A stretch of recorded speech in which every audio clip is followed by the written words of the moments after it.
Antídoto, Jeff Carlson, 7. También había unas cuantas zonas tranquilas, por así decirlo.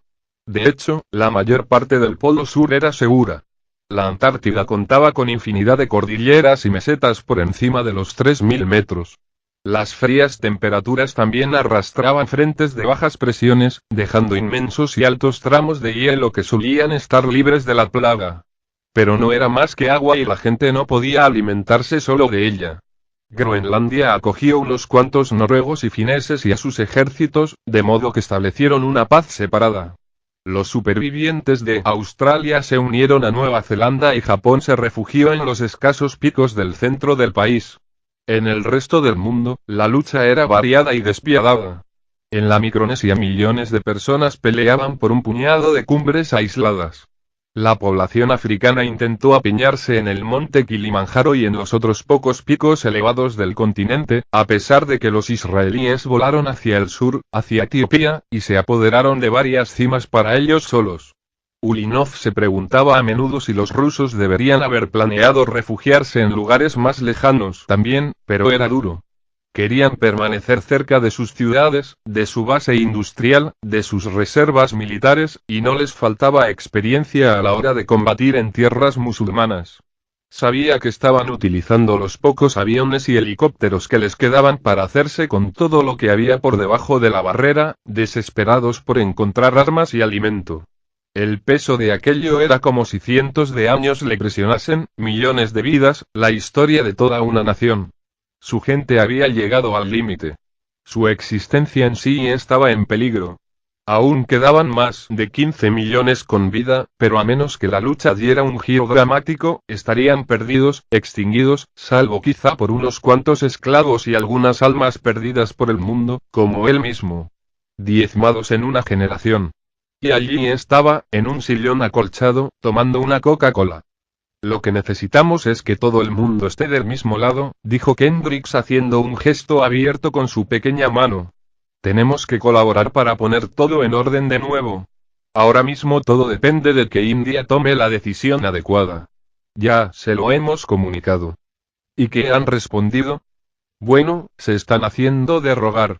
Creen que ya están haciendo lo suficiente cediendo una parte de su territorio, y eso les beneficia mucho a ustedes, desde luego. A ellos también. ¿Pero qué pasa con nosotros? Kendricks inclinó la cabeza hacia adelante con una postura agresiva que dejó el pico de su sombrero apuntando hacia abajo. ¿Qué nos darán a cambio de todos los pilotos, los aviones y las armas que les demos? Y puede que hasta comida. ¿Por qué íbamos a enviar a nuestros hombres al otro lado del mundo cuando nosotros tenemos nuestra ración de problemas aquí? Los nanos, dijo Ulinov como un alumno aplicado. Exacto. Eso es, sonrió Kendricks. India tiene buenos expertos y un par de laboratorios bien equipados, pero están expuestos. Los chinos podían echar a perder todo lo que están haciendo en cualquier momento, y de todos modos van retrasados respecto a lo que estamos haciendo aquí. ¿Pretende fusionar sus laboratorios con los suyos? Sí. Es demasiado complicado hacerlo todo por radio y no vamos a seguir enviando aviones eternamente. Es lo más inteligente. Así ganamos los dos. Entonces están haciendo progresos con el trabajo de R. No quiso decir el trabajo de Ruth. Con la nanotecnología. Sí, supongo que puedo decirle que nos estamos acercando a algo que nos protegerá a todos, a nosotros y a nuestros aliados. Por debajo de la barrera, claro. Podemos cambiar el planeta entero. ¿Un arma? Ulinov miró a Schrader, pero la expresión del general no revelaba nada. Kendricks frunció el ceño antes de volver a sonreír. Alguien ha debido de hablar más de la cuenta, dijo. Sé que has visitado la sala de radio con frecuencia. ¿Esperaban hombres? ¿Alguien a quien castigar? Ulinov se los proporcionaría, si eso era lo que quería. Hablan de una nueva plaga, dijo encogiéndose de hombros. Se oye por la calle, por todas partes. Dicen que es una nueva plaga que sobrevive por encima de los 3000 metros, pero de manera controlada, como un gas. Kendrick se limitó a negar con la cabeza. Dicen que cuando se extiende, la Tierra se vuelve habitable de nuevo, continuó el ruso mientras cambiaba de posición en la silla con cautela. No quería mostrar su siguiente carta, entrar en aquel juego, pero le satisfacía mostrar algo de fuerza. Sabemos que existe, dijo. Sabemos que la emplearon en White River. ¿De qué está usted hablando? Aún controlamos algunos satélites, señaló Ulinov. Cada vez que los imaginaba sentía una mezcla de orgullo y dolor. Sus compatriotas, ocultos en sucios agujeros y cuevas de hielo, trabajando con ordenadores portátiles y una colección de transmisores para controlar máquinas tremendamente complejas que surcaban el cielo. Máquinas que no podían permitirse reubicar. Tenemos vídeos de alta resolución del ataque, continuó. Tenemos muestras de cómo los nanos consumen. Los estadounidenses llamaban a su arma copo de nieve, quizá por la manera de actuar que tenía en los tejidos vivos, arremolinándose y cuajando. Conocemos su velocidad de dispersión. El calor que genera. Incluso hemos conseguido determinar su forma. El ataque era necesario, intervino Strader. Sí, Ulinov no lo discutía, pero nos preguntamos qué pasaría si los chinos también tuviesen un satélite en la misma órbita. Podrían utilizar esa información para desarrollar su propia nanotecnología. No era necesario expresar el resto en voz alta, las distintas amenazas que contenían aquellas palabras. No si Kendricks entendía que los rusos podían elegir no proteger la India después de todo. El senador tenía que ser consciente de que los rusos todavía estaban a tiempo de hacer un trato muy distinto para salvarse, intercambiando su poder por un territorio como tropas de choque contra la India en lugar de a favor de ella. Podían vender sus vídeos del satélite a China como parte de ese trato. Ulinov sabía que esa propuesta ya había tenido lugar. Los enviados rusos no solo habían acudido al Himalaya indio, sino también a la vertiente septentrional a inclinarse ante el primer ministro chino. Kendricks respondió tranquilamente. Tengo mis dudas de que alguien pudiese averiguar nada de unas cuantas imágenes, dijo encogiéndose de hombros. En todo caso, eso le da más motivos a la India para aliarse con nosotros. Nuestro lado tiene que imponerse si los demás países no quieren que sus hijos se críen hablando chino. Antes de enfrentarnos a ellos queremos el copo de nieve, dijo Ulinov, y sonrió ante la sorpresa que vio en sus ojos. El análisis orbital era una cosa, pero el hecho de que también conociese el nombre de la nanoarma revelaba un nivel de espionaje más profundo, y el que hablase de hecho de una manera tan directa debería indicarles algo incluso más preocupante. Que estaban dispuestos a luchar. Kendricks mantuvo la cautela. Miró al ruso de mala gana, pero su voz era serena. Igual que sus ojos. Aquel hombre no se dejaba intimidar por nada. Bien, el problema es que estamos teniendo dificultades para producir una cantidad suficiente de nanos, explicó Kendricks. Ese es otro motivo por el que necesitamos la colaboración de la India. Ulinov asintió despacio y de mala gana, considerando su propia situación y sabiendo que era delicada. Pero sus órdenes fueron claras. Queremos el copo de nieve, repitió. 9 por supuesto, solo era un amago. Su gobierno debía saber que los estadounidenses jamás les entregarían un arma de tal calibre, aunque antes de concluir su reunión, Strader hizo un par de comentarios acerca de la posibilidad de enviar unos cuantos consejeros de las fuerzas especiales para controlar el copo de nieve. ¿Qué era realmente lo que quería su gente? El viento y la oscuridad obligaron a Ulinov a entornar los ojos. El ruso miró el cielo cubierto de estrellas. Aquella noche las sentía muy lejanas, y trató de evocar su auténtica belleza. Incluso a 3000 metros de altura, una gran cantidad de kilómetros se interponían entre el espacio y él, alterando y atenuando su luz. Desde los miradores de la EI, aquellos soles distantes no titilaban, y Ulinov echaba de menos su perfección firme y brillante porque no se atrevía a permitirse perder la suya propia. No era más que una herramienta. Lo había aceptado. Había cosas más importantes en juego que su bienestar personal, pero aquella nueva táctica era inquietante. Al presionar a Kendricks para obtener su nanotecnología, Ulinov había revelado que tenía un canal secreto de comunicación, porque sus conversaciones con los líderes rusos siempre se registraban rigurosamente. Sin duda, las cintas se reproducían una otra vez por los analistas de la Agencia de Seguridad Nacional. Nunca le habían engañado con privilegios diplomáticos. Cada vez que se programaba una conversación, Ulinov se veía rodeado de un grupo de personal estadounidense. El que revelase nueva información les pilló por sorpresa.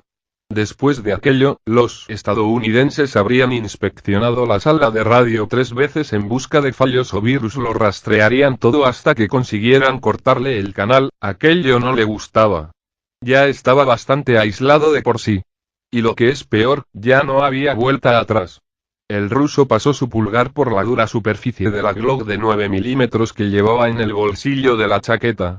La noche era fría, sobre todo en el balcón de aquel tercer piso. Ulinov estaba expuesto a la brisa, pero las puertas principales del hotel estaban cerradas y ni siquiera se había planteado intentar salir al jardín. Prácticamente nadie tenía permitido salir después del toque de queda. Leadville se había retirado hasta el alba, y tan solo se veía luz en unas pocas ventanas. No hay señal, susurró la sombra a su lado sujetando un teléfono móvil en la penumbra. Sigue sin haber señal. Ulinov asintió tajantemente y se asombró al ver la blanca hilera de dientes en el rostro de Gustavo. Pensó que parte de aquella sonrisa la provocaba el terror, aunque al mismo tiempo revelaba rebeldía y seguridad en sí mismo. Gus había conseguido engañar a los estadounidenses anteriormente y aseguraba que podría hacerlo de nuevo. Gustavo Proano era un hombre delgado y de mediana estatura, pero Ulinov aún estaba aprendiendo a asimilar su diferencia de tamaño. Sin gravedad, no era tan evidente, y Gustavo había sido su oficial de comunicaciones durante todo su largo exilio en el espacio. Con su presencia en la EI se pretendía apaciguar a los europeos. Gus tenía la boca muy grande y las manos inquietas.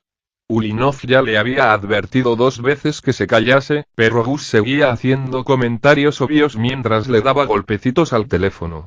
Movía la mano libre impacientemente y se rascaba la parte de atrás de su gorro de lana. Por debajo tenía una calva que le gustaba frotar mientras trabajaba. El ruso estaba más tranquilo, melancólico.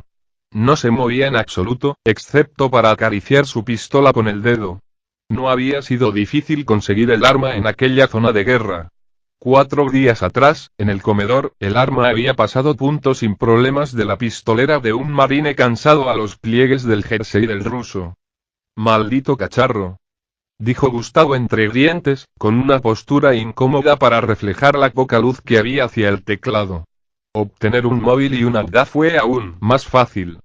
Los estadounidenses parecían haber salvado muchísimos millones más de sus divertidos aparatitos que de su propia población. Casi todos estaban conectados a la red vía teléfono móvil, y pone, Bluetooth Otto BlackBerry. Una vez Miss Ulinov había robado un teléfono, mientras que Gustavo había comerciado abiertamente para obtener muchos más. ¿Lo dejamos ya?, preguntó el ruso casi sonriendo también. «Puedo entrar», respondió Gus. «Si desconectan toda la red, deja que lo intente con otro teléfono». Ulinov se encogió de hombros y asintió asegurándose de que no exteriorizaba su sonrisa. Tenía la sensación de que los Estados Unidos se estaban perdiendo mucho al no contar con Gus. Si hubiesen confiado en él podría haberles sido de gran valor. Para empezar, todos los supervivientes conocían su voz, pero los estadounidenses tenían más operadores que radios, y Gus era extranjero. Tras confirmar los códigos de acceso y de control de la estación espacial, le habían dejado sin trabajo. Era un problema que ya se habían esperado. Los estadounidenses querían todos los documentos de Ruth y todos los archivos del trabajo de vigilancia de Ulinov. Querían utilizar las cámaras y otros instrumentos. Incluso vacía, la EI era un satélite muy valioso, y Gus, al igual que Ulinov, habían reprogramado sus ordenadores mucho antes de desembarcar, conscientes de que podría resultar útil dejar unas cuantas puertas abiertas. Gus había comentado a propósito un error que solo él podía corregir y había culpado del problema a la avalancha de datos transmitidos a la estación durante el último año, y a que no todos estaban limpios. Arreglar el error le llevó 2 días durante los cuales pudo enviar y recibir códigos de la estación tras los planes frustrados de los estadounidenses. 2 días de estudio. 2 días para colocar más parches. Ulinov siempre había planeado actuar solo en su misión y utilizar las bases de datos de la EI para almacenar, enviar y recibir mensajes. Los estadounidenses le permitieron seguir accediendo a la estación para facilitarles fotografías e informes meteorológicos a las defensas rusas, lo que le proporcionaba excusas para transmitir archivos complejos, pero le vigilaban demasiado de cerca. Registraban cada pulsación que daba al teclado. Siempre se aseguraban de tener expertos a mano para ayudarle, ingenieros de combate y meteorólogos que eran sin duda técnicos informáticos de la CIA, por mucha competencia que tuviesen al hablar de campañas de demolición o de frentes de altas presiones. Las únicas transmisiones que había realizado el ruso a la base de datos habían sido un informe meteorológico y un duplicado del mismo informe, una clara señal para sus compatriotas de que enviar cualquier otra información no era seguro.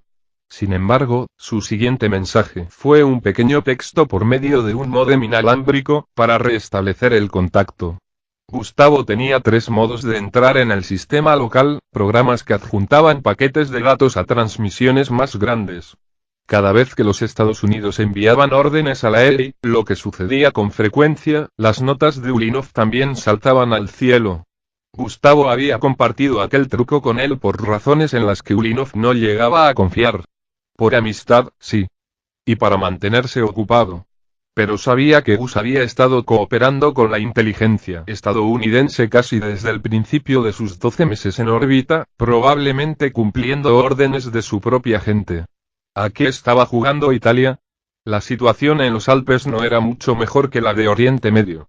Había múltiples frentes de batalla, un caos de alianzas y de resistencias en el que Italia se aferraba a unas pocas parcelas de tierra contra Francia, Alemania, Reino Unido, Irlanda, Holanda, Polonia, Grecia, la República Checa, Bélgica, Suecia y Eslovenia.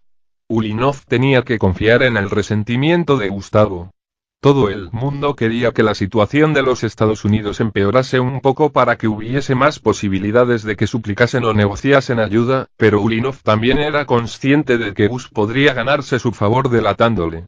Probablemente, la agencia de espionaje italiana, SISMI, habría intentado captar todos los mensajes de Ulinov. De haberlo conseguido, a esas alturas ya debían de haber descifrado la sencilla codificación. La transmisión a través de Gus no era más que una oportunidad efímera de actualizar y confirmar los planes de emergencia. Gustavo le traicionaría. Quizá ya lo hubiese hecho. Los líderes rusos debían saberlo, y aún así en las últimas 24 horas habían hecho alusión 2 veces a sus enviados a China.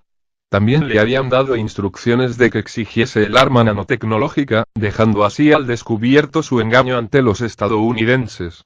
Era una herramienta que debía ser sacrificada, pero ¿con qué propósito? ¿Por qué querían que tuviese dificultades y cómo pretendían que actuase? ¿Para intentar minimizar el problema? ¿Para empeorarlo? Estoy dentro, dijo Gus, animándole a acercarse. Ulinov apartó con reservas la mano de la pistola que tenía en el bolsillo de su pesada chaqueta. Sus dedos desnudos se tensaron en la brisa mientras agarraba el teléfono de Gustavo. Nunca se había sentido tan vulnerable, gracias, dijo. Gus asintió y sonrió. Se apartó para darle al ruso un margen de privacidad, y Ulinov se obligó a no seguir a su camarada con la mirada. A su enemigo. No es que esperase que varios hombres irrumpiesen en la habitación gritando como en las películas americanas. Aún no. Como solían decirlo en el lejano oeste, le darían suficiente cuerda como para que él mismo se ahorcara. Ulinov pasó el dedo con destreza por el teclado del móvil. Lo sujetaba junto con la BA en la mano izquierda y utilizaba la derecha para introducir sus propios códigos ahora que Gus le había dado acceso a la base de datos de tróvanos que flotaba en la ciudad. Necesitaba la BA para recordar sus contraseñas y para codificar y decodificar sus mensajes, a pesar de que la clave era muy sencilla, ya que solo había que sustituir los números por letras del alfabeto cirílico. De nuevo, solo pretendía tener a los estadounidenses ocupados durante unos días. Utilizaba siglas y abreviaturas, o 3 palabras seguidas sin la mayoría de las vocales, y de repente una completa. Escribía todos los números juntos, de modo que 25 podía ser un 2 o un 5. Además, la sustitución de letras comenzaba arbitrariamente, de manera que el 1 correspondía a la R, pero solo en los mensajes que emitía los domingos. La representación numérica se desplazaba hacia adelante o hacia atrás dependiendo del día de la semana. Ulinov era bueno con los datos, pero no podía descifrar de manera instantánea cientos de números amontonados. Y componer sus informes no le resultaba menos complicado al tener que codificar todas aquellas letras después de eliminar las vocales de manera aleatoria. Necesitaba organizar sus mensajes previamente, y después introducirlos con el móvil mientras lo copiaba del Agda. Del mismo modo, cuando recibía un mensaje lo transcribía en la Agda lo más rápido posible y después lo descifraba. Incluso antes de regresar de su reunión con Kendricks, los estadounidenses habían registrado sus pocas pertenencias en la pequeña área privada que conformaba su vivienda, la parte de atrás de una suite que se había separado del resto con una pared de contrachapado. No eran demasiadas cosas. Unas mantas y un colchón en el suelo, 2 camisas y ropa interior. Y no habían rebuscado demasiado. Movieron las cosas lo justo para demostrar que habían estado allí, para ver lo que hacía, para ver si se asustaba, pero Ulinov había escondido su contrabando en otra parte del antiguo hotel. Había encontrado una pequeña ranura tras las tachuelas de la pared de las escaleras del segundo piso, de la que se habían retirado unos paneles para utilizarlos de leña. El arma no era para matar a Gustavo, ni para él mismo ni para nadie más. No era en absoluto para combatir. Ulinov no tenía ninguna oportunidad de escapar de Leadville, ni ningún motivo. Pretendía utilizar el arma para destruir su y los pocos archivos que había creado y recibido, aunque los estadounidenses ya tuviesen copias de la mayoría. Quería que pensasen que había más, que pensasen que había secretos reales. Puedo empeorar las cosas, pensó mirando de nuevo la noche y los débiles puntos blancos de las estrellas. Mucho más cerca, vio los faros rojos de un avión radar que volvía de patrullar. Ulinov creía que los líderes rusos estaban utilizando la relación con los italianos para generar miedo y confusión. Estaba convencido de que era una ambigua prueba de fuerza. Estaban haciendo presión para que les presionasen a ellos. Querían que les bajasen los humos. Querían que los Estados Unidos se confiaran, y eso significaba una traición. La idea era tan peligrosa que intentaba sacársela de la cabeza completamente, pero había indicios por todas partes. De todos modos, nunca había pensado que regresaría a casa. Volver a casa era imposible, pero siempre había sabido que tenía muy pocas posibilidades de volver a reunirse con su gente, donde quiera que hubiesen ido a parar su deber estaba allí. Y lo aceptaba siempre y cuando cumpliese su misión. Estaban vendiendo su lealtad a los chinos después de todo. ¿O era otra cosa? Nikola Ulinov volvió la vista hacia los focos de luz de la pequeña, iría y abarrotada ciudad, y el corazón le latía deprisa con una mezcla de culpabilidad y de convicción. Primero intentó acceder a los mensajes nuevos, pero o no habían enviado ninguno o los estadounidenses los habían interceptado. Después empezó a escribir su mensaje con su auténtico alias Charlie, probablemente a alguien se le ocurrió que sería gracioso. La agencia de inteligencia extranjera rusa, la SVR, le había dado ese nombre unos meses antes. Traducido, su mensaje no auguraría nada bueno y los dirigentes rusos sabrían que les estaba siguiendo el juego. Aún no trato respecto a TED, pero Estados Unidos sufre gran presión de rebeldes. Sugiero descargar todos documentos de él. Haced oferta a... Se detuvo ahí y terminó la conexión como si el sistema celular se hubiese interrumpido o su teléfono hubiese fallado. Que los estadounidenses se devanaran los sesos con aquello. Mientras tanto, Ulinov podía tomarles el pelo lo suficiente como para mantenerlos ocupados.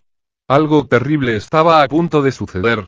10 Los helicópteros resonaban en la oscuridad y Ruth se arrastró hasta la rueda pinchada de un camión del ejército antes incluso de haberse despertado del todo, y se raspó la cara con unas tuercas. Por aquí, dijo Cam, por aquí. Ella avanzó hacia su voz, arrastrándose por la tierra. Habían abandonado la carretera para acampar, y se habían refugiado contra un viejo vehículo blindado que no había pasado de los 365 metros antes de quedar empantanado. El morro del vehículo estaba hundido en la tierra, que en su momento había sido fango. Ahora los ángulos opuestos de la colina y del camión desorientaban a Ruth todavía más. De repente chocó con Cam. Él sujetaba el fusil de Newcombe con las 2 manos, pero se inclinó hacia ella por un instante como si fuese a abrazarla. Ella se apretó contra él para buscar más contacto físico. Los helicópteros se encontraban a gran distancia y parecían estar alejándose aún más. Ruth miró con los ojos desorbitados en la oscuridad. No podía creer lo que estaba pasando. Entonces, una silueta humana tapó las estrellas y se estremeció. La luz dispersa se reflejó en los cristales de las gafas de Newcombe. Se dirigen al sur, dijo. El ruido retumbaba contra las estribaciones y se alejaba. Pero entonces se escuchó algo distinto, el martilleo de las armas, ahogado entre la estridencia de los helicópteros. Eran fusiles de asalto. Mierda, dijo Ruth con una claridad repentina. Cam y ella se levantaron junto a Newcombe y miraron en la oscuridad. No había nada que ver. La batalla estaba demasiado lejos. Probablemente, en un mundo normal y corriente ni siquiera habrían escuchado el enfrentamiento. El sonido llegaba desde varios kilómetros de distancia. «Tienen a Young y a Brighton», dijo Newcombe. Cam negó con la cabeza. «Eso no lo sabes. No hay nadie más aquí abajo». Aquello lo cambió todo. En su mente, Ruth ya se había rendido, y nadie podía culparla por ello. Había hecho todo lo que había podido. Decidió decírselo a Newcombe por la mañana. «Llamemos a tu gente. No puedo seguir caminando». Ahora, la red de seguridad había desaparecido. Ya no podía aferrarse a la esperanza de que el capitán Young y Todd Brighton extendieran la vacuna. Leadville tenía la nanotecnología en sus manos, y Ruth sabía exactamente lo que el Consejo Presidencial pretendía hacer con ella. Un solo mundo. Un solo pueblo. ¿Qué aspecto tendría la humanidad si se saliesen con la suya? La mayoría de los supervivientes de los Estados Unidos eran blancos.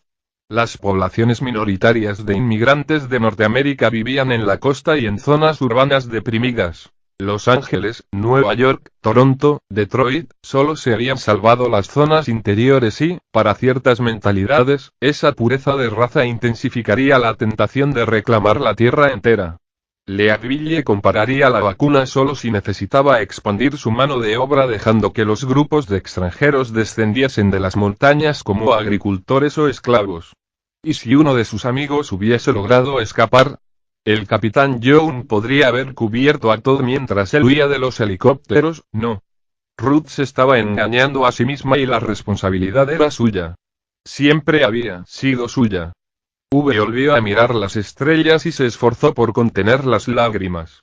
Entonces apretó el puño y se aferró al intenso dolor que sentía bajo la escayola. Pronto amanecerá, pensó. Caminó hacia su saco de dormir y empezó a recoger.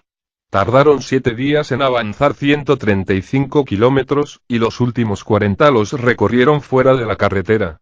Newcombe temía que Leadville hubiese colocado detectores de movimiento e incluso a algunos soldados en las cimas de la zona, pequeñas escuadras equipadas con radios y víveres que hubiesen recibido órdenes de esperar. Cam señaló cuántos picos aislados había en los 80 kilómetros más cercanos, y Leadville no tenía modo de saber que habían ido hacia el norte desde Sacramento, no hacia el sur. Habría innumerables hectáreas de tierra segura en las mesetas de Yosemite.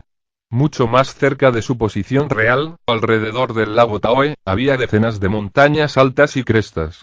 Incluso si la capital solo atacase las carreteras principales que se dirigían a puntos elevados, necesitarían enviar cientos de soldados. Sin embargo, la posibilidad estaba allí, de modo que Ruth, Cam y Newcombe evitaron las cimas más altas que tenían cerca y avanzaron hacia una línea de colinas más pequeñas. Sufrieron 8 veces más infecciones nanobóticas. Ahora, el dorso de la mano izquierda de Ruth, la del brazo roto, presentaba unas manchas oscuras que apuntaban a una hemorragia subcutánea. La plaga siempre atacaba las zonas más débiles. La herida estaba sanando, pero estaba segura de que le dejaría cicatrices. Otra marca más. Lo peor eran los pies, los tenía en carne viva y las botas le rozaban, pero no quería lijarse. El asa de su mochila también le rozaba el hombro izquierdo con el movimiento porque se quedaba enganchada en la cinta del cabestrillo.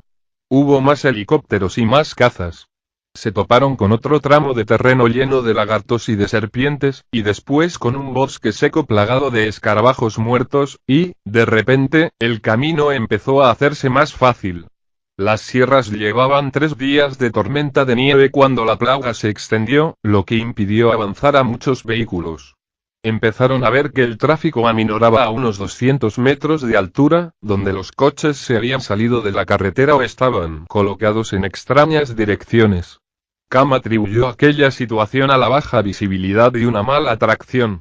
En una ocasión, Newcombe arrancó un Ford Expedition y avanzaron 22 kilómetros a toda prisa. En otras, avanzaron 5 kilómetros en una furgoneta y casi 30 en una camioneta. Por desgracia, aún había muchos atascos y choques, especialmente en las curvas de la carretera. Con la nieve, se habían convertido en trampas. Tuvieron que abandonar los 3 vehículos. Miles de todoterrenos, furgones militares y tanques habían luchado por avanzar en la tormenta, al igual que las pequeñas motos de nieve y otros más inesperados como tractores y camiones de bomberos, vehículos lo suficientemente pesados como para avanzar en la nieve. Pero incluso estos estaban amontonados o dispersos. Cada vez que uno se detenía, los demás chocaban contra él o daban un giro brusco y el coche se paraba. Los conductores se pusieron histéricos, muchos sangraron y muchos otros perdieron la vista. Newcombe hurgó en la mayoría de los furgones militares, aparte de alimentos y pilas, también buscaba ropa. Iban vestidos con prendas civiles que habían ido cogiendo en Sacramento, pero Newcombe cogió una chaqueta del ejército manchada para él. Siempre se había refugiado en su entrenamiento y en su experiencia. Pero aquello era diferente. Ruth tenía la sensación de que quería comportarse de manera profesional si les capturaban o les asesinaban.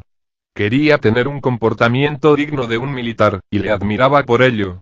Ella no dormía bien.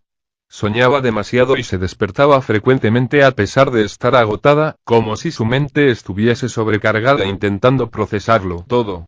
La falta de aire tampoco ayudaba. Cualquier reducción de oxígeno provoca una sensación de ansiedad. El corazón late más deprisa y el cerebro reacciona.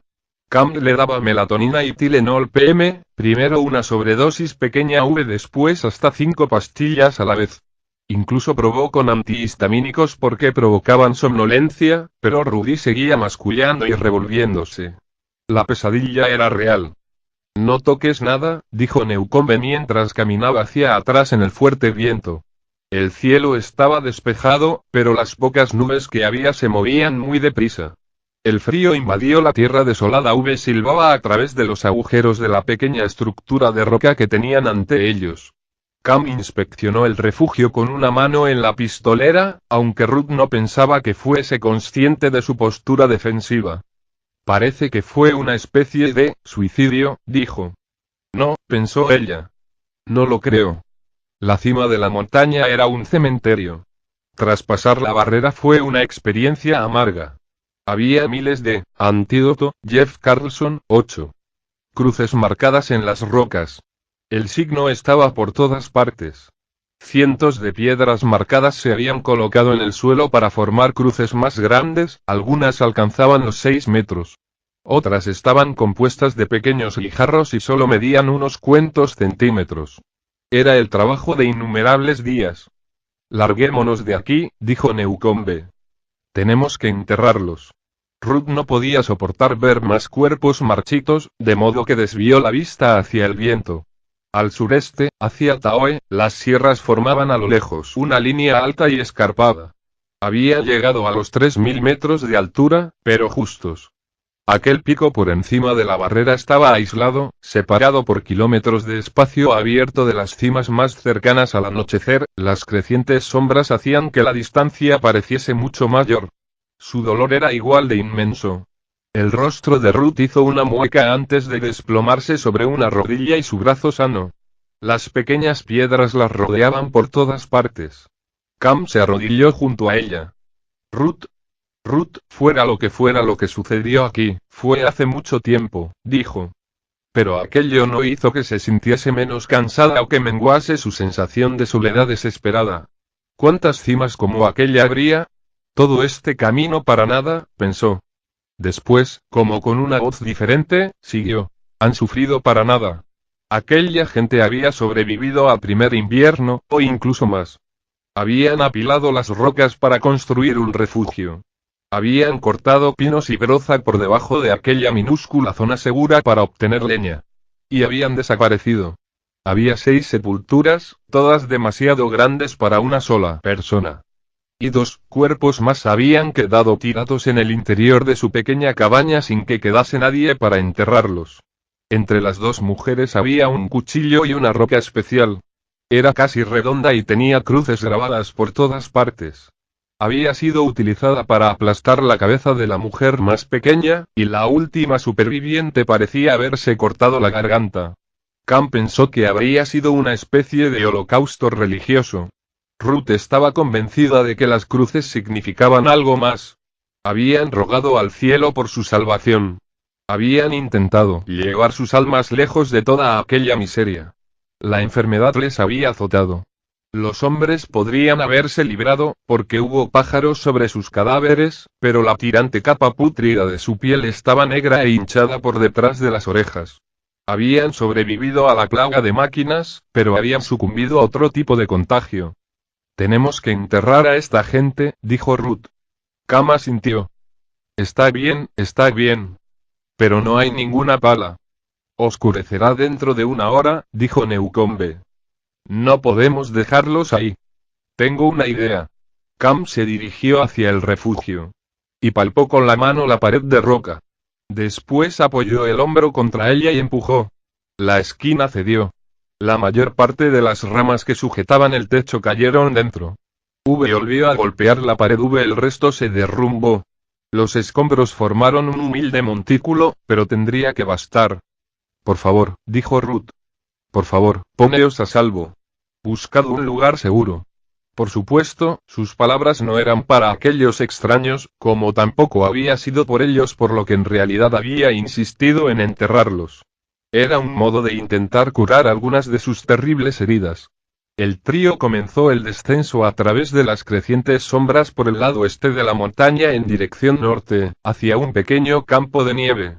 Querían permanecer por encima de la barrera, pero no podían correr el riesgo de contagiarse de lo que fuese que había matado a aquella gente. Deberíamos limpiarnos las botas y los guantes, dijo Newcombe. Vamos a esa nieve, dijo Cam señalando el espacio nevado. También podemos usarla para beber. Ruth apretó una de las pequeñas piedras en su mano. La había cogido en secreto.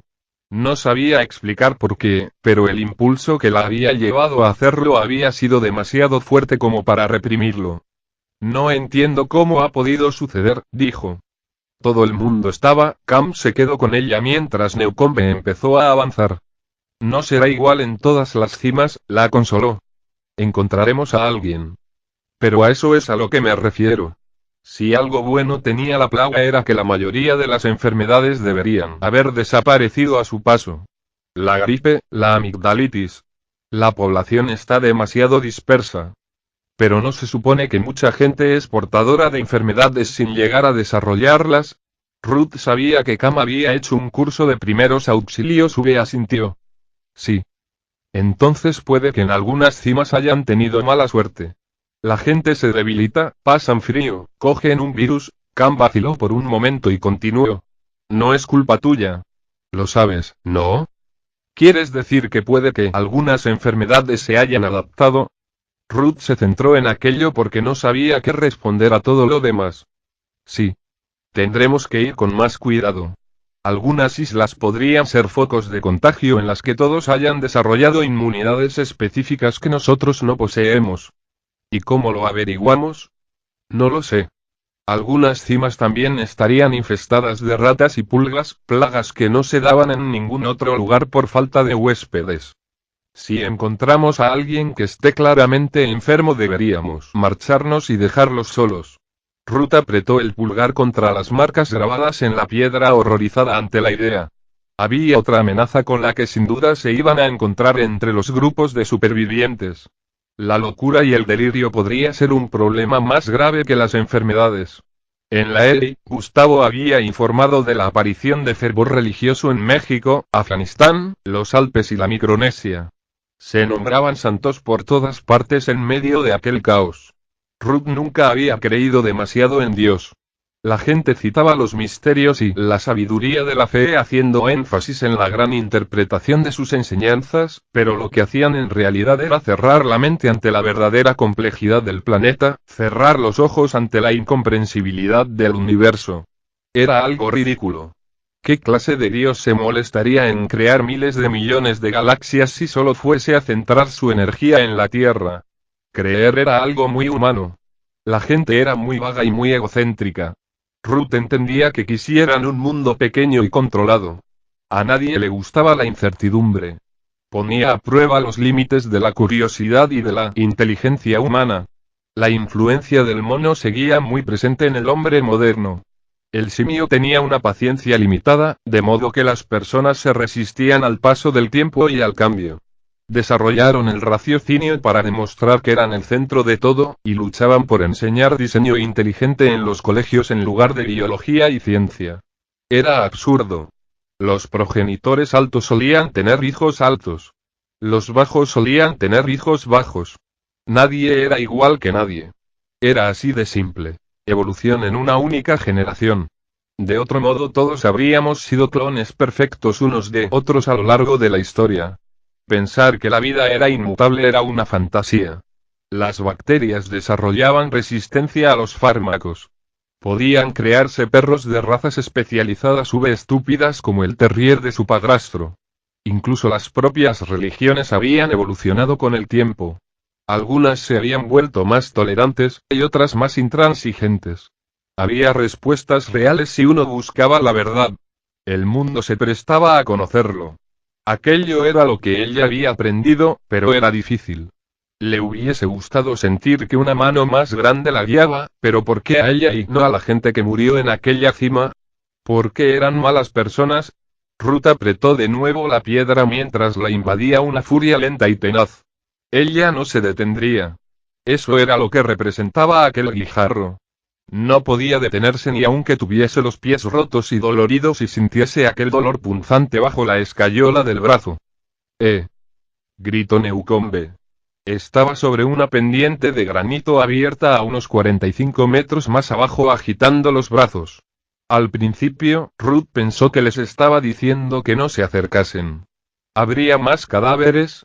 Después se dio cuenta de que estaba señalando al este y miró por un instante la piedrecita que seguía sujetando en el puño llena de duda y de una nueva esperanza. Mira, dijo mientras tocaba a cama modo de celebración. Al otro lado del valle, casi imperceptible en el cielo amarillo del anochecer, un hilo de humo se elevaba desde otra de las cimas. Tardaron 2 días en descender y ascender por el camino. Vieron un lento e inmenso avión de carga G-130 al sur. Arrastraba largos cables por el aire que según Newcombe eran redes de sensores. También encontraron más serpientes. La hoguera se repitió ambos días, a última hora de la mañana y de nuevo al anochecer. No cabía duda de que allí arriba había alguien, pero ¿quién? ¿Descubrirían unos soldados su posición así como así? Ruth despertó a Cam de una pesadilla y él se levantó hacia la pálida luna con el puño cerrado. Tranquilo, dijo. La luna creciente brillaba en el valle.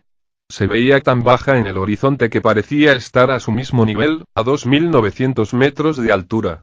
Su luz proyectaba largas sombras desde los troncos de los árboles, sombras que se movían y crujían. Una fría brisa atravesaba sus copas y daba al bosque la apariencia de tener vida propia. Los grillos no paraban de cantar cri, cri, cri, cri. Su chirrido se interrumpía y continuaba, e invadía los silencios que los árboles dejaban por la intermitencia del viento. Tranquilo, repitió. Todo va bien. Él se relajó. Por el sonido de su máscara supo que había abierto la boca, pero no dijo nada. Solo asintió, y Ruth advirtió una sonrisilla quijotesca. Por supuesto, no iba todo bien. El mundo entero estaba mal. Quizá él estuviese a punto de hacer la misma broma, pero había más tensión entre ellos. Lo siento, continuó Ruth.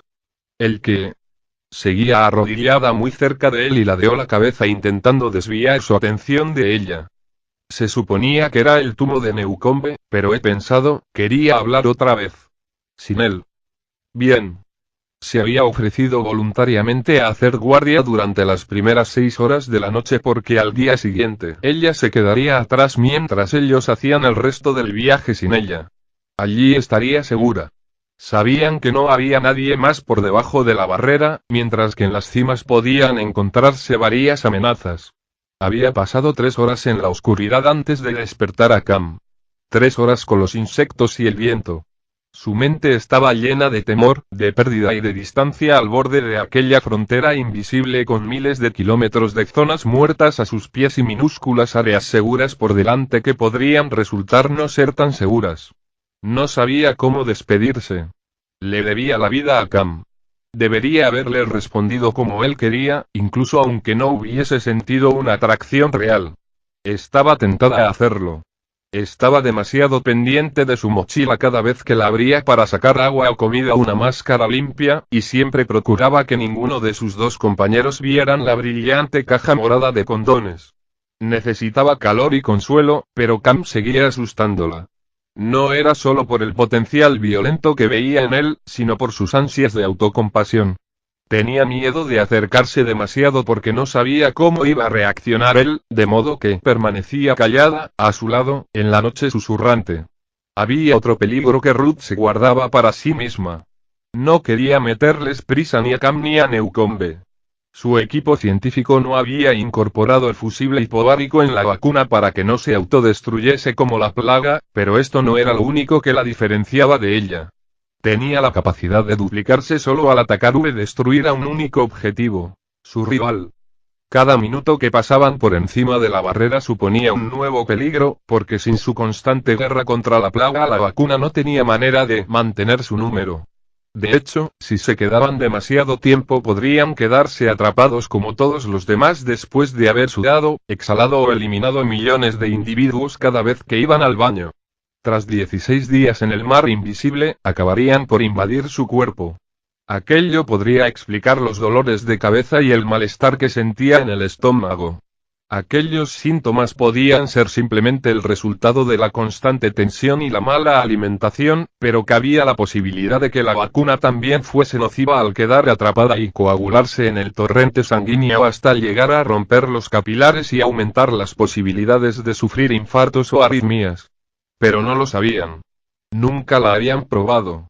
Ruth quería creer que pasarían días o incluso semanas antes de que la inmunidad descendiese hasta niveles de riesgo. Si tenían que correr, si había soldados esperando, ya llevaban alrededor de los 3000 metros más de 8 horas, y Ruth no podía garantizar que no fuese a haber problemas. Los dos hombres también estaban preocupados. Newcombe la había preparado para la posibilidad de que Cam y él no regresaran. Había dividido el contenido de las mochilas y había preparado una con las cosas básicas para que sobreviviese sola, que contenía principalmente comida y un saco de dormir. Le había enseñado a usar la radio y la obligó a demostrarle de nuevo que sabía disparar y cargar el revólver, como si tuviese alguna posibilidad en un tiroteo.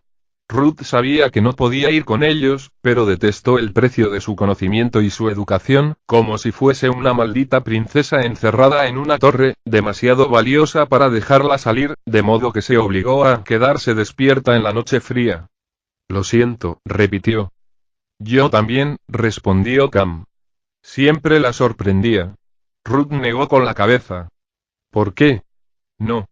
Tú has... Quizá deberíamos haberle hecho caso a Newcombe. Cam, él ha recibido un entrenamiento que yo no debería haber insistido tanto en seguir caminando. Quizá a esas alturas ya habrías perfeccionado la nanovacuna. No, Cam. Fue idea mía, ¿recuerdas? Fui yo quien insistí en venir aquí. Y encima, después de todo, mañana subiréis ahí arriba por mí, pensó.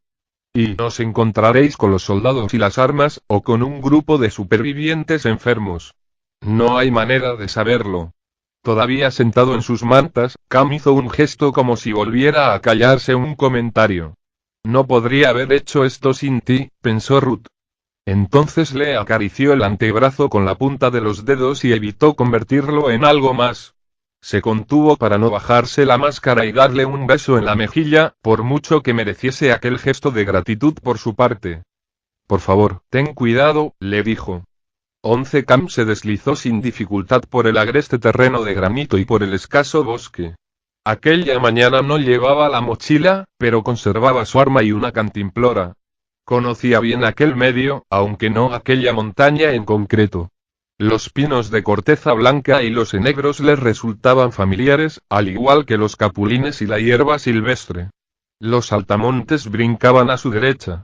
Los insectos se alejaban mientras Newcombe ascendía fusil en mano y se aglomeraban en un grupo de rocas. Oían voces distantes procedentes de las alturas. Alguien le gritaba a sus amigos. Un chico impaciente o alegre. Su joven voz atravesó el cielo despejado. Parecía una buena señal, pero quizá estuviese entusiasmado porque los soldados de Leadville hubiesen llegado recientemente. ¿Tú qué opinas?, susurró Newcombe. Cam se encogió de hombros. Su relación les recordaba en muchos aspectos su vínculo con Albert Sawyer, el hombre que les había llevado hasta el laboratorio de Sacramento. Su amistad con Sawyer estuvo cargada de desconfianza, de necesidad y de lealtad ciega al mismo tiempo. Quería arreglar las cosas con Newcombe. Quería ahorrarse la energía de estar siempre vigilándole, de modo que intentó reconciliarse con él. Creo que tienes razón, dijo. Este es el mejor camino que vamos a encontrar, dijo Newcombe señalando con la barbilla las crestas. Tracemos la ruta antes de seguir avanzando hacia el norte. Bien. Cam cogió sus prismáticos mientras Newcombe sacaba un pequeño cuaderno de su bolsillo y añadía unas cuantas notas. El soldado de las fuerzas especiales tenía un sistema propio de taquigrafía, detallado y preciso, pero Cam se detuvo sin llegar a usar los prismáticos e intentó percibir algo con los oídos y los demás sentidos, midiendo el viento y el sol de las primeras horas de la tarde. El olor a tierra y a pino de la montaña. Aún sentía la mano de Ruth sobre su brazo. Estuvo tentado a quitarse las gafas protectoras y la máscara, pero el día era cálido y claro. Sin un barómetro, Cam tenía que asumir que seguían en peligro. Los días de mejor tiempo solían venir acompañados de frentes de altas presiones que elevaban el mar invisible de enanos. En sus mapas, los puntos de referencia más cercanos mateaban 3040 metros y 3095, pero Cam había aprendido a ponerse siempre en lo peor. Aún estaban al menos a 180 metros por debajo de los picos más elevados. Hasta el momento, aún no habían logrado ver lo que había allí arriba. Estaban en una posición de desventaja. Aquel archipiélago de cumbres era como una sucesión de castillos. Todas las pequeñas cimas se encontraban sobre una fina e irregular banda de lava. Si había soldados, si se viesen obligados a disparar, se expondrían demasiado. Quédate aquí, dijo Newcombe. Vamos los dos. No. No podemos dejarla sola, si tengo que volver corriendo necesitaré que me cubráis. Cam asintió. Mark Newcombe era un buen hombre, a pesar de todas sus discrepancias. Newcombe le había ayudado a diario con la mano, le había limpiado y vendado la herida. Contrabarra había continuado cargando la mochila más pesada incluso cuando Cam tomó posesión de las radios. Iremos juntos, dijo Cam. Al menos hasta la cresta. Así no nos perderemos de vista, y antes o después, sabes que nos descubrirán. Cuanto más nos movamos por ahí más posibilidades tendremos que lo hagan. Exacto. Quédale aquí. ¿No lo entiendes?, insistió Cam. Incluso si no hay soldados ahí arriba, esa gente será diferente. Podrían ser peligrosos. Newcombe observó brevemente el barranco de nuevo y después estudió a Cam durante mucho más tiempo. La expresión del sargento estaba oculta bajo la máscara y las gafas, pero su postura era decidida. Por primera vez, Cam se alegraba de llevar su propio equipo. Todavía tenía un secreto y pensaba guardarlo, sobre todo de Ruth. Es mejor si vamos los dos, dijo Cam tras recuperar su voz de nuevo. No solo para que no te vean solo. Yo sabré qué decirles, pero tú eres la prueba de que funciona, la nanovacuna. Eso podría marcar la diferencia. Newcombe permaneció callado. Tal vez estuviese pensando en la primera montaña y en la obsesión desesperada que les había llevado a tallar los millares de cruces. A Cam, aquella visión le había llegado al alma, porque jamás había imaginado que alguien pudiese vivir una situación peor que la que él en su propia montaña. Su grupo solo había aguantado 8 meses antes de empezar a matarse y a comerse unos a otros. Las voces resonaban por todo el barranco. Cam se escondió tras una roca del tamaño de un coche y cambió la luz del sol por la fría sombra que proyectaba. Newcombe se apretó junto a él con un aspecto feroz y volvió a comprobar el seguro de su fusil. Cam se había equivocado al calcular la posición del otro grupo. Había arrastrado a Newcombe a demasiada altura como para descender corriendo y desde allí no había otra ruta hasta el largo desfiladero que había más arriba, desde el que podían haberse asomado por una grieta, y haberse sentado a observar. La montaña le había confundido al rebotar el sonido, hasta que el otro grupo asomó de repente por encima de una cresta y sus voces fueron directas colina abajo.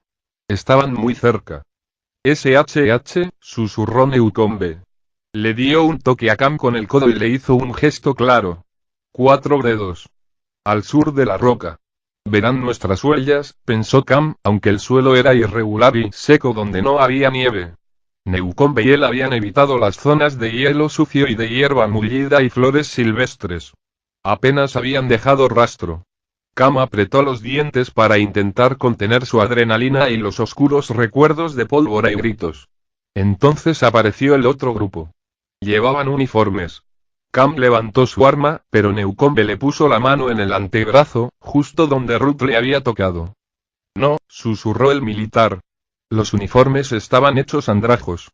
Antes habían sido verdes, pero ahora, descoloridos por el sol, tenían un color apagado.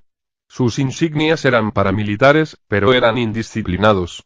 Uno llevaba la camisa abierta, y otro una gorra de béisbol deshilachada de los Gigantes de San Francisco. Eran adolescentes. Exploradores.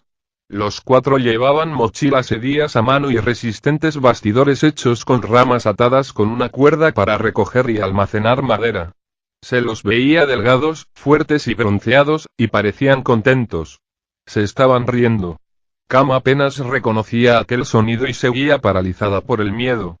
Pero habían sido sus propios nervios y las distorsiones de la roca los que habían vuelto más graves sus voces. De hecho, ya conocía al chico más escandaloso. Tras escucharles durante la mayor parte del día, identificó aquel tono confiado de inmediato cuando el chico dijo: «Hoy te voy a dar una paliza, Brandon». «Sí, hombre. Vas a perder, como siempre». «Que te den». Utilizaban aquellas bromas como escudo mientras se adentraban en la zona de la plaga para animarse y no perder la valentía. Aquello explicaba que gritasen cada vez más conforme se aproximaban. Newcombe parecía estar tan sorprendido como Cam ante su estúpida guasa. Ambos vacilaban. Fue el chico más escandaloso el que los vio primero. De repente sus ojos se abrieron como platos V, parecieron enormes en su delgado rostro. ¡Hostia! Entonces se puso pálido, agarró a 2 de sus amigos y los empujó hacia atrás. Cam esperaba encontrarse con otro de ellos antes. Había planeado llamar a uno desde la distancia y darles tiempo para reaccionar, pero el chico escandaloso era el líder. Probablemente les acompañaba siempre a buscar comida, y su simple heroísmo ahuyentó a sus amigos como una granada. Les apartó de Cam y Newcombe incluso aunque aquello le retrasase a él. «Esperad», dijo Newcombe. Los adolescentes continuaron apartándose. Uno de los chicos tropezó con el pie de otro y el líder volvió a gritar, levantando a su compañero del suelo. Un segundo después recibieron respuestas desde arriba, perdidas en el cielo azul. Cam se quedó atrás, y Newcombe tiró su fusil, se quitó las gafas y la capucha y expuso sus pecas y su cabello rubio. «Esperad», repitió. «Tranquilos». «Hostia, tío. ¿De dónde venís?» Su piel también presentaba signos de viejas ampollas y de antiguas heridas. Algunas de aquellas cicatrices se habían perdido bajo el bronceado, el enrojecimiento producido por el viento, el sudor y la suciedad, pero habían sufrido ataques por debajo de la barrera en más de una ocasión. Puede que aquellas cimas bajas se viesen sumergidas en aquel mar invisible durante los calurosos días de verano. Cam no podía ni imaginarse lo terrible que debía de haber sido ser atacados por la plaga sin tener a dónde ascender. «Son soldados», dijo el chico del suelo al ver la chaqueta y la pistolera de Newcombe. Entonces miró al cielo como si buscase aviones. El líder terminó el pensamiento por él. Sois estadounidenses. ¿Os han abatido? Soy el sargento Newcombe, de las Fuerzas Especiales del Ejército de los Estados Unidos, y este es Najarro, dijo Newcombe, dejando que de momento tomasen a Cam también por un soldado. Ahora, los chicos se movían más despacio, dudosos. El chico escandaloso empezó a sonreírles. Hostia, repitió saboreando cada letra de la palabra. Se llamaba Alex Dorrington. Tenía 19 años, una espesa mata de pelo castaño y la manía de entrecerrar los ojos, una adaptación al implacable sol de sus cimas. También parecía bajo para su edad. Cam recordó cómo el crecimiento de Manly se había detenido. Todos aquellos chicos eran un año y medio más jóvenes cuando se desató la plaga, aún en la etapa media de la adolescencia, y su dieta era escasa y precaria. Los exploradores también se parecían a Manly en otra cosa. Estaban eufóricos. Bombardearon a Cam y a Newcombe con cientos de preguntas y los tocaban constantemente, sobre todo a Newcombe, y tiraban de su chaqueta para confirmar que era real. ¿Quién va en los aviones? Si os ayudamos, pero ¿cómo podéis desplazaros por debajo de la barrera?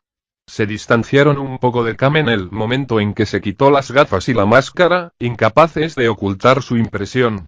Él se aprovechó de ello. ¿Cuántas personas más hay aquí arriba? Preguntó. 4, señor. 4 más. Supongo que es mejor que habléis con el padre de Brandon. Bien. Gracias. Siguieron a los chicos con cautela por la cresta sin decirle nada a Ruth. Alex había mandado a un niño llamado Mike por delante, pero aún había gente gritando desde la cima. Un hombre y una joven. Los dos grupos se encontraron en una grieta en la áspera superficie de lava negra y Cam dejó que Newcombe fuese delante, no por su rostro arruinado, sino porque estaba temblando. Tenían miedo. Los chicos se habían mostrado desesperadamente cordiales, pero Cam no dejaba de analizar la situación y no le gustaba, estaban atrapados en aquel barranco. Aquella tensión le volvió a recordar a Sawyer. En ocasiones su amigo se había mostrado egoísta y violento como una rata, lo cual le convertía en el superviviente perfecto, pero la fuerza de Sawyer se convirtió en una debilidad crítica al ser incapaz de dejar de luchar y al generar amenazas que no existían hasta que él las imaginaba. Aquello fue lo que le mató. Cam no quería convertirse en aquella persona, pero no podía controlar sus pensamientos. Fuerzas Especiales del Ejército de los Estados Unidos, dijo Newcombe tomando el control de la situación. Dio un paso adelante para darles la mano. Yo soy Ed, se presentó el hombre. Ed Sepzik. Tenía unos 40 años y el pelo oscuro como Brandon, pero su barba era canosa. ¿Podemos sentarnos en alguna parte, Ed? Preguntó Newcombe. Claro, por supuesto. Lo siento. Es que, no me puedo creer que estéis aquí, dijo el hombre sin dejar de mirarles a los dos. Gracias. Muchas gracias. Cam fingió una sonrisa, aunque no le sorprendía su entusiasmo. Ver nuevos rostros debía de resultarles algo increíble. Continuaron subiendo por el barranco. La chica no se separaba de Ed.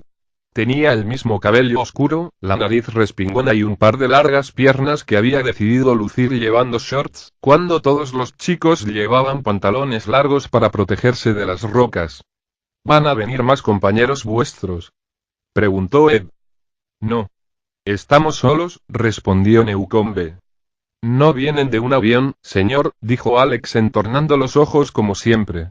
Tal vez no fuese por el sol, sino porque empezaba a necesitar gafas. Entonces, ¿cómo habéis llegado hasta aquí? Os lo enseñaremos, contestó Newcombe.